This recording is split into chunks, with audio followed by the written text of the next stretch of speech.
bagaimana cara menjelaskan kepada anak tentang siapa, apa, bagaimana itu Allah. Tentang siapa Allah?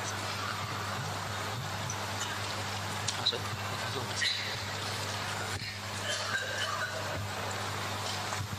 Baik. Bagaimana menjelaskan kepada anak tentang siapa atau apa atau bagaimana Allah itu, Pak? Begini, menyiapkan tentang Allah itu, Bapak Ibu, menjelaskan tentang Allah bukan hanya Allah, menjelaskan hal-hal yang gaib kan tidak terindra oleh kita, ya kan? Gak bisa kita indra, surga, neraka tidak terindra. Maka tidak ada bahasa yang paling selamat dalam menjelaskan yang seperti ini kecuali dengan menggunakan bahasa Quran dan hadis. Karena tidak ada yang pernah melihat surga, tidak ada yang pernah melihat Allah. Bahkan Nabi Muhammad saja waktu Mi'raj tidak melihat Allah. Karena Nabi Muhammad yang mengatakan nurun anni arah, cahaya, bagaimana aku bisa melihatnya, gitu. Maka dari itu menjelaskannya juga tidak boleh, karena Allah menyebut dirinya dengan laisa kamitslihi syai'. Allah tidak sama dengan semua yang ada, ya. Maka jelaskan apa adanya, sebagaimana dengan bahasa yang dijelaskan, yang dipakai oleh Quran dan hadis Nabi Shallallahu Alaihi Wasallam. Menjelaskan Allah SWT itu salah satu yang luar biasa adalah menjelaskan, sebenarnya paling mudah adalah menjelaskan tentang ciptaannya. Kalau mau menjelaskan tentang sesuatu, lihat Rasul pernah bertemu dengan Jabir bin Abdillah di malam purnama, bulan purnama.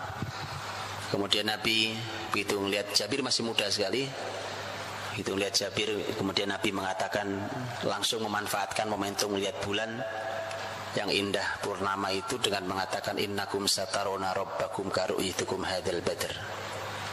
Kalian akan melihat Rabb Tuhan kalian sebagaimana kalian sekarang melihat purnama ini. Sebatas itu, jadi sebatas kalimat-kalimat itu bisa jelaskan. Jadi penjelasannya bicara tentang Allah dengan ciptaannya, Allah yang harus kita syukuri rezeki yang diberikan pada kita, dan seterusnya.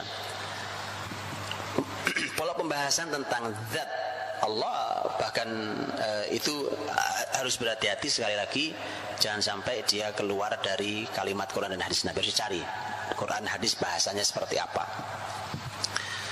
Walaupun nanti anak-anak pertanyaannya aneh-aneh pertanyaannya. Kenapa kok Allah nggak kelihatan gitu, Ustaz? Oh, itu masih mending, Pak. Itu biasa itu jawabnya. Karena kita bilang angin aja, angin nggak kelihatan, nggak kerasa kok. Saya pernah sholat Jumat ke masjid dekat rumah saya naik motor sama anak saya yang kedua. Waktu itu umurnya anak saya kurang lebih baru 5 tahun kalau nggak salah, 5 atau 6 tahun. Selesai sholat Jumat, saya pulang motoran lagi, anak saya nanya, "Bi, Allah sholat Jumatnya di mana?" Nah, silahkan angkat tangan siapa yang bisa jawab. Kasih hadiah, Ustaz. Kasih hadiah. Ayo angkat tangan. Lihat ya. Jadi intinya, Pak, ini rahmati Allah. Bicara Allah sholat Jumatnya. Kita jawab Allah nggak sholat Jumat, salah buat dia kan loh. Kita aja orang soleh sholat Jumat, masa Allah nggak sholat Jumat? Kan bayangan anak kan begitu kan? Persis sama kayak anak senang banget dengan es krim, nanya di surga ada es krim nggak, Mak? Kalau antum jawab ada, antum ngarang. Coba di ayat mana, di hadis mana es krim ada? Betul kan? Kan hal yang gaib tidak boleh dikarang. Iya kan? Kalau pohon korma ada dalam hadis Nabi SAW, begitu kan? Pasar, menurut sebuah riwayat pasar ada riwayatnya. Es krim nggak ada. Nggak ada. Jadi kalau antum bilang ada, nak, salah. Kalau antum bilang tidak ada, bahaya buat anak. Betul ya? Males masuk surga. Bahaya anak masuk surga nggak mau, ya kan? Paham Bapak Ibu? Jadi jawabnya itu memang harus pakai kalimat-kalimat ayat dan kalimat-kalimat hadis. Pahami dulu akar permasalahan yang ditanyakan anak-anak tentang Allah, tentang hal yang gaib. Tadi umpamanya nanya surga neraka yang masalah es krim, kan itu sebenarnya inti permasalahan es krim yang ditanyakan, dan mobil remote. Itu kan sebenarnya intinya anak-anak ingin bersenang-senang di surga, betul ya?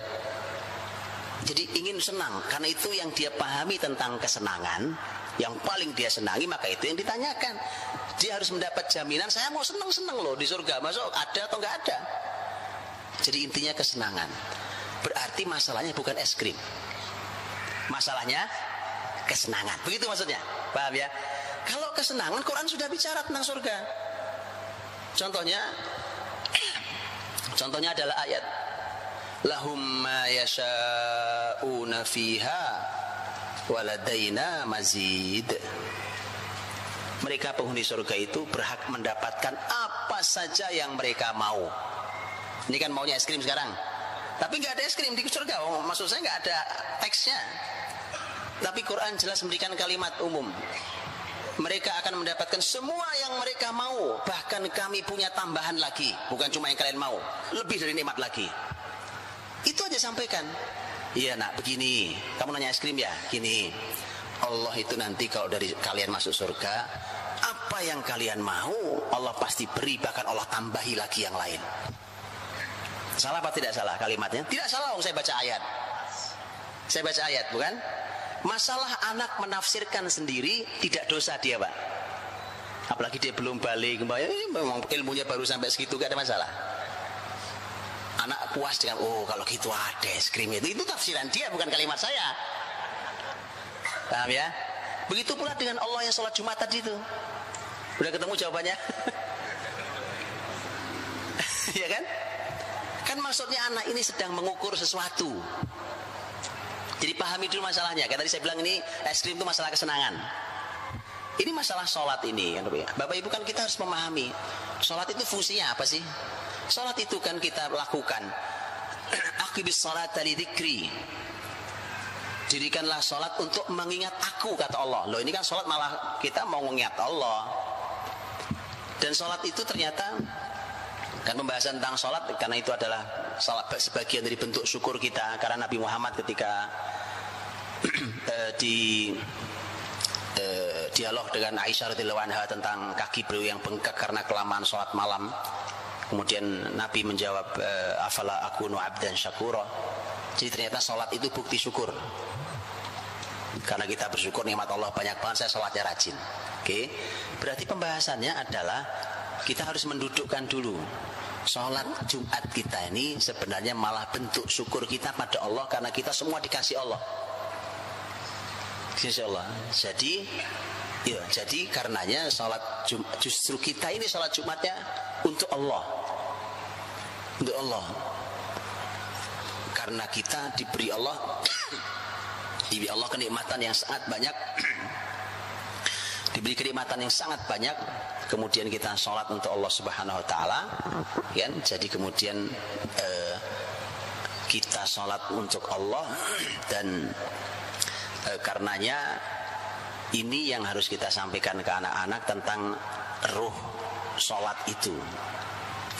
Ketika ruh sholat itu kita akan, diantaranya kita akan tanya umpamanya tentang siapa yang memberi kita ini, siapa yang memberi itu, siapa ini? Jawabannya Allah. Ini sudah, karena sholat itu untuk bersyukur kepada yang ngasih, ya yang sholat kita, bukan Allah.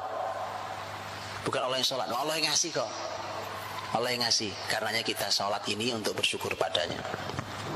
Jadi jelaskan dengan kalimat-kalimat yang ada di dalam teks Quran dan hadis Nabi SAW.